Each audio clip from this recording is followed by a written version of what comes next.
TDP నేత కొండబాబుకు Kakinada MLA Dwarampudi Chandrasekhar Reddy సవాల్ చేశారు. ఓఎన్జీసీ నుంచి 1000 కోట్లు తీసుకున్నట్టు నిరూపించగలరా అని ప్రశ్నించారు.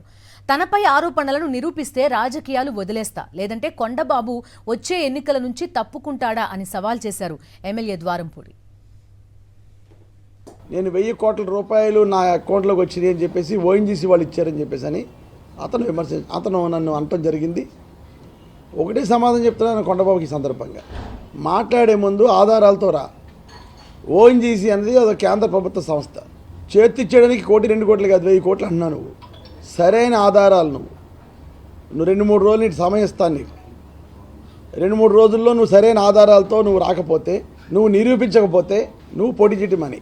ఒకవేళ నువ్వు నిరూపిస్తే నా టికెట్ అనౌన్స్ అయింది, నీ టికెట్ ఇంకా లేదు, కానీ నిరూపిస్తే రేపు వచ్చే ఎలక్షన్లో పోటీ చేయడం మానేస్తాను. ఖచ్చితంగా ఉన్నాను నేను. ఎట్టి పరిస్థితుల్లోనూ రూపాయి లంచం తీసుకోకుండా ఈ 5 సంవత్సరాల పరిపాలన చేశాను.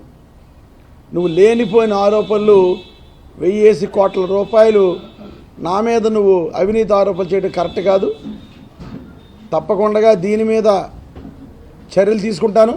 ఒక 3 రోజుల్లో నువ్వు నిరూపించిన పక్షంలో నీ మీద పరునష్ట దావా కూడా వేయడానికి ముందుకెళ్తున్నాను.